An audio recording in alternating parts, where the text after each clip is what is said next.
Good day, my name is Andrea Miller, and I will be giving an informative speech on different types of thinkers in the classroom. When you attend class and listen to your lecturer or professor speak, are you truly taking in what is being said?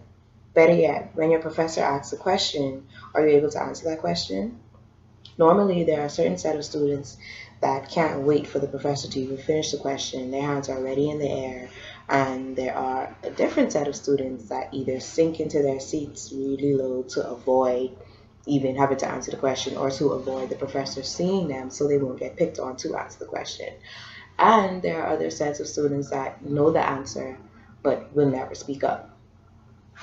This research allows us to explore the different types of critical thinkers and their characteristics in a classroom. The way we analyze a situation, what we do before we answer a question, how we try to solve a problem, and what should always happen before we speak is critical thinking. This type of thinking is the way we process things for what they are. It's the way we're able to make decisions, and it's the way we're able to just basically process most of what we do.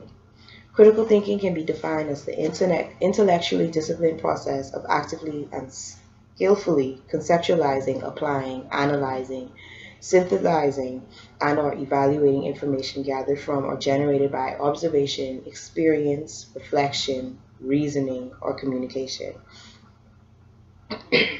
There are different types of critical thinking, along with different types of critical thinkers. The main differentiation is naturally shown through individuals. We all have different ideas, we speak differently, we act differently. So all of this creates a pathway for how we think and how we express these thoughts. One may just generalize critical thinking and see it as something you have to do when doing hard or tedious work. However, critical thinking is involved in most of what we do. We're often faced with different tasks which require us to go beyond the way we normally see things. Your entire thinking process is critical. When you're taking a test or doing homework, look at the way most of the questions are structured.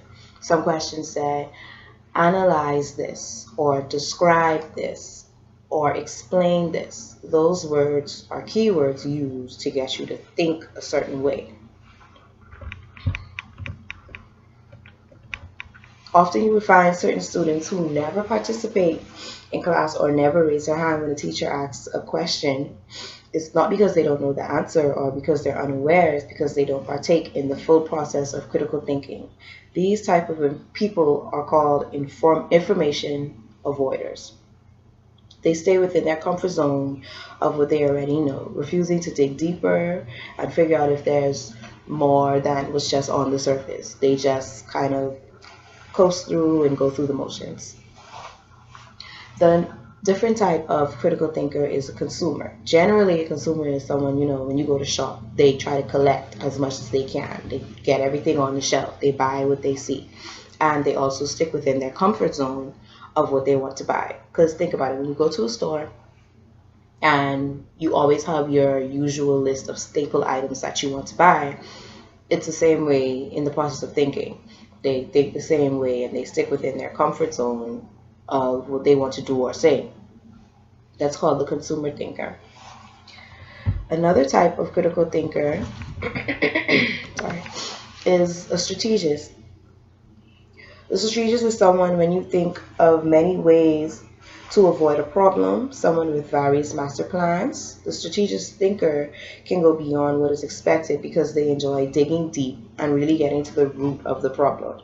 Though that's the type of student when the teacher asks the question, what do you believe the author meant when they said this? They would give what would seem to be the general answer, but they would continue to dig deeper. They would continue to analyze that situation. They would continue to find the real root of what's being said, how it makes them feel.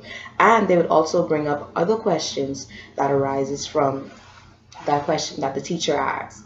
They would say, oh, well, professor, how does that make you think? Or do you believe that the author could have also meant that? That's a different type of critical thinker within a classroom.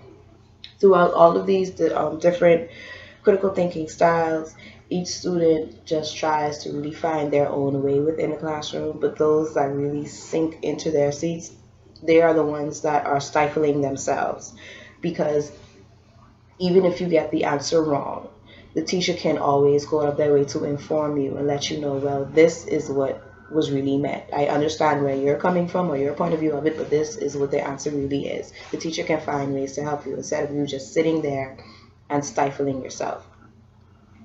But the process of critical thinking is one that we should really pay keen attention to. It's not only in the classroom, it's really involved in our everyday lives.